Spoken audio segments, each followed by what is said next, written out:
Avodat Hashem, serving God, is a life project. Fortunately, the Alter Rebbe came and explained it. To remember that the Alter Rebbe in the Tanya didn't make life easier, he simply gave it an order.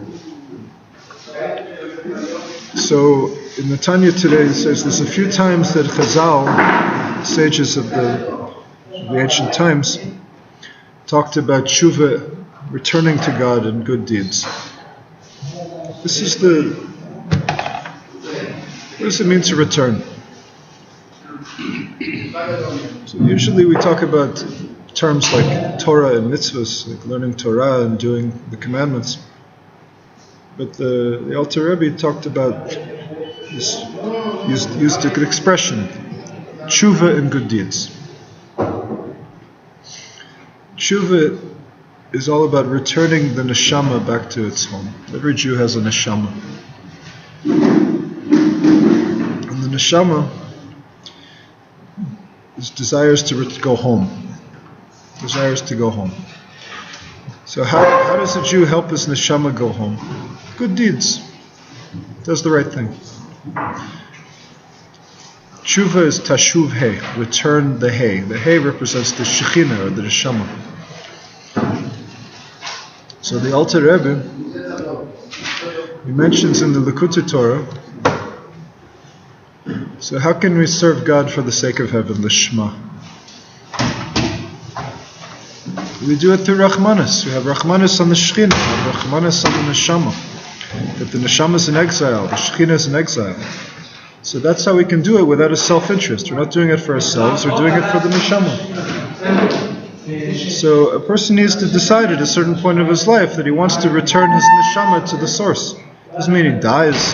It means in a certain sense he dies from worldly matters. So if he does good deeds, he's also feel that he's not despicable. So the problem is a person often feels a sense of self-loathing when he's immersed in this world. So the good deeds, the mitzvahs that he does, again, the mitzvahs are not good deeds. Mitzvahs are a specific set of directives from above.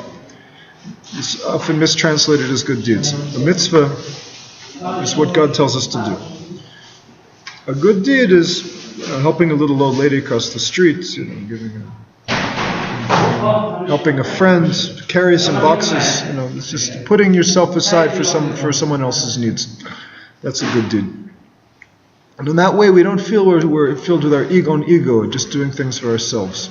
That's the meaning of Torah, and sitting and learning Torah is also the way the person gets away from feeling self-loathing. The Rav told a story today about the Kotzker Hasidim.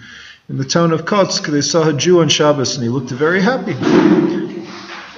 The Kotzker Hasidim very tough, very difficult. They're very concerned with honesty and demanding an intense level of authenticity. Even a hint of falseness was pounced upon, like a pack of wolves. So they saw the Jew so happy on Shabbos. They said, "Why are you so happy?" He said, "I'm happy because of the holiness of Shabbos." So the Kotzker Hasidim started to lay into him. They sensed that the Jew was being phony.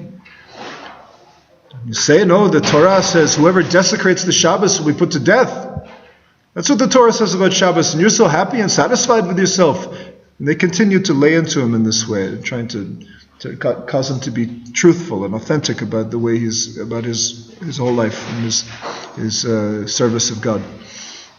And Rabbi Yitzchak Meir, the Chidushei Arim, one of the leaders among the Kotzker Hasidim, he came in and he asked, what's going on? So they told him, this Jew, he thinks he's so happy with Shabbos. So the Chidushei Arim said, okay, this Jew has a portion of the verse in the Torah, whoever desecrates the Shabbos will be put to death. So he shouldn't also have a portion in rejoice in your sovereignty, who keeps Shabbos. Yismechu b'malchuscha shomrei Shabbos v'korei oneg. Rejoice in your sovereignty. He has a portion in the put to death part, but he doesn't have a portion in the rejoice in your sovereignty part.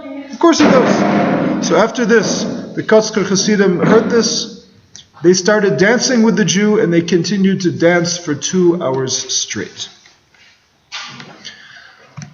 Not 2 hours, all night. No, the Rav Segel here says it's not just 2 hours, So they danced all night long until the morning star.